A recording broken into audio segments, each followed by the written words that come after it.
عمل کو کرنے کے متعلق چند ضروری شرائط بھی ذہن میں رکھیے۔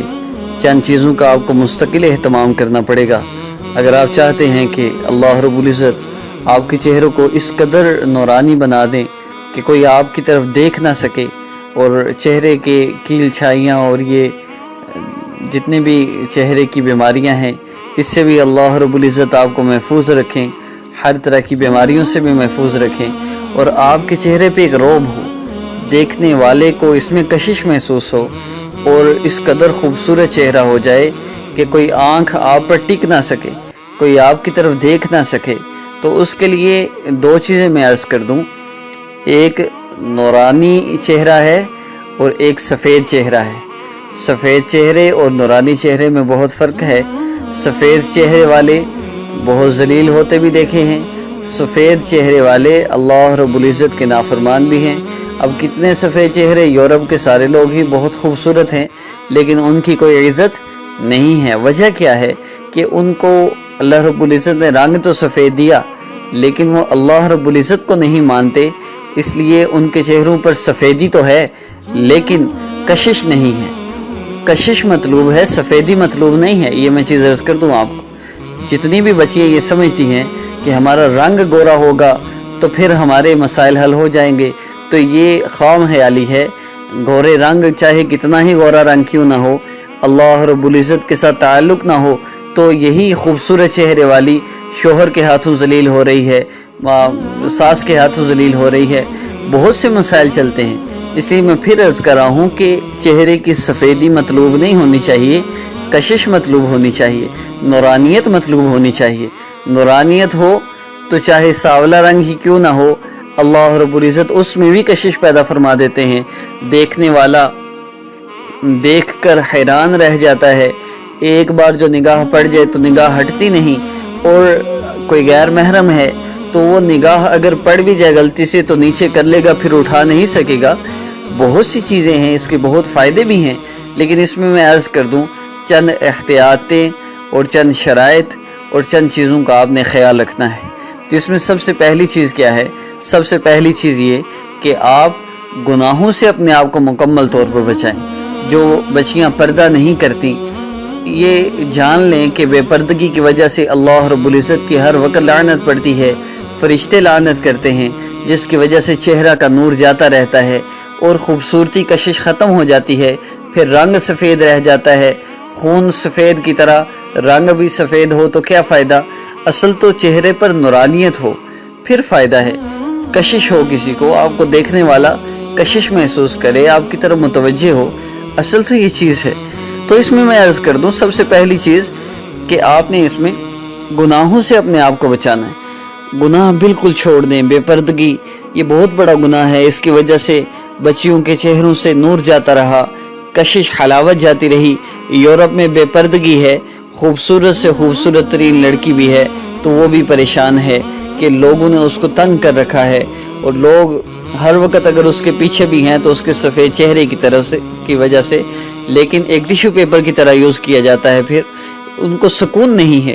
سکون کیوں نہیں؟ ان سے کہا جائے بھئی تمہارا اتنا خوبصورت چہرہ ہے، تم پر تو مر مٹنے والے لوگ ہیں، پھر تمہیں کیوں پریشانی ہے؟ تو بات کیا ہے؟ بات یہ ہے کہ ان کو دل کا سکون نہیں۔ تو سب سے پہلی چیز آپ ذہن میں رکھیے کہ اگر آپ چاہتے ہیں کہ آپ کے چہرہ پرکشش ہو اور لوگ دیکھتے ہی آپ کو کبھی جو ایک دفعہ دیکھ لے آپ کا چہرہ بھول نہ سکے، تو اس کے لیے ضروری ہے آپ گناہوں کو چھوڑ دیں۔ ہر طرح کے حرام کاموں کو، چاہے گانے سننا ہے، فلمیں دیکھنا ہے، نظر کا غلط استعمال ہے، زبان کا غلط استعمال ہے، کانوں کا، آنکھوں کا غلط استعمال ہے، ان سارے گناہوں سے اپنے آپ کو بچائیے، باپردہ رہیے، اس سے کشش پیدا ہوتی ہے۔ ایک چیز تو یہ ہو گئی، گناہوں سے اپنے آپ کو مکمل طور پہ بچانا۔ دوسری چیز کیا ہے؟ دوسری چیز یہ ہے کہ آپ کوشش کریں ہر وقت باوضو رہیں۔ وضو ٹوٹے پھر وضو کر لیجئے، باوضو رہیں ہر وقت۔ اس میں ایک چیز عرض کر دوں، باوضو رہنا مشکل لگتا ہے، آپ سنیں گے تو پریشان ہوں گے کہ ہم باوضو کس طرح رہ سکتے ہیں۔ تو ہمارے حضرت فرماتے ہیں کہ جس طرح ہمیں بے وضو رہنے کی عادت ہے، بار بار وضو کرنا ہمیں مشکل لگ رہا ہے، تو جس وقت ہمیں باوضو رہنے کی عادت ہو جائے گی پھر بے وضو رہنا مشکل لگے گا۔ ابھی ہمیں بے وضو رہنا مشکل نہیں لگتا، لیکن باوضو رہنے کی بات سن کر بھی ہمیں پریشانی ہو رہی ہے۔ لیکن جب ہم تھوڑی سی ہمت کر لیں، ایک ہفتہ صرف ہم باوضو رہنے کی پریکٹس کر لیں، پھر ایک وقت آئے گا کہ آپ کا وضو ٹوٹے گا تو آپ کو بے چینی ہوگی۔ ایک بزرگ فرماتے ہیں کہ میرا جب وضو ٹوٹتا ہے تو یوں لگتا ہے کچھ کھو گیا ہے، کچھ خالی خالی ہے، سکون نہیں آتا جس وقت تک وضو نہ کر لوں۔ اس لیے وضو کی عادت بنائیں۔ اس سے کیا ہوتا ہے؟ اس سے اللہ رب العزت چہرے پر نور پیدا، اعضائے وضو نور کی طرح چمکتے ہیں، 14ویں کے چاند کی طرح چمکتے ہیں۔ اللہ رب العزت چہرے کو نور عطا فرمائیں گے۔ پہلی چیز گناہوں سے اپنے آپ کو مکمل طور پہ بچانا، دوسری چیز آپ باوضو رہنے کی کوشش کریں، اور تیسری چیز جو اللہ رب العزت کی طرف سے ایک انعام ہے وہ نماز ہے۔ نماز میں اللہ رب العزت نورانیت عطا فرماتے ہیں، اور چہرے کی خوبصورتی کے لیے لمبا سجدہ کرنا، سجدے میں تسبیحات 3 کی بجائے 5، 7، 9، 11 طاق عدد میں جتنی زیادہ ہو سکے، جتنی مشقت آپ سہ سکتے ہوں اتنا آپ تسبیحات کریں، لمبا سجدہ کریں۔ اس سے چہرے کا نور بڑھتا ہے، اور جو سرکولیشن ہے خون کی ہمارے جسم میں، وہ دماغ کی وجہ سے یہ چہرہ جب ہم سجدے میں جاتے ہیں تو سرکولیشن بہتر ہو جاتی ہے، اس سے بھی چہرے کی خوبصورتی میں اضافہ ہوتا ہے۔ جن بچیوں کو یہ چہرے کے دانوں کی وجہ سے مسئلہ ہو وہ بھی لمبا سجدہ کیا کریں، زیادہ کریمیں لگانے کی ضرورت نہیں پڑے گی، لمبا سجدہ ہی اس کا بہترین علاج ہے۔ تو 3 چیزیں ہو گئیں۔ سب سے پہلی چیز گناہوں سے اپنے آپ کو بچانا، دوسری چیز ہر وقت باوضو رہنے کی کوشش کرنا، اور تیسری چیز لمبا سجدہ کرنا۔ یہ 3 کاموں کا آپ اہتمام کر لیجئے، اور اس کے ساتھ یہ وظیفہ کر لیجئے جو رات کو سوتے ہوئے کرنے کا ہے۔ 10 مرتبہ صرف آپ نے پڑھنا ہے، لیکن ان 3 باتوں کا خیال ضرور رکھیے۔